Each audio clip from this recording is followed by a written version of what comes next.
নারী কত সুন্দর অভিনয় করে, অভিনয়ের জন্য নারী সারা রে।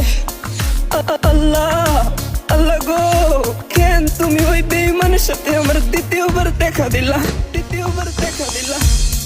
তোর প্রেমেতে পইরা জীবন হইল রে ছাড়ে খা।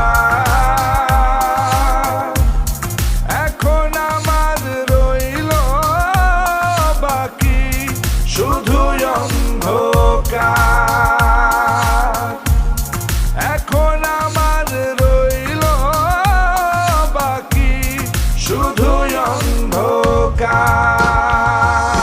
কতটা বেঈমান হলে পুরুষের জীবন নিয়ে খেলে। হায় রে বেঈমান না রে, পুরুষের জীবন নিয়ে খেলে। তোর বাপের কথা মনে করবি।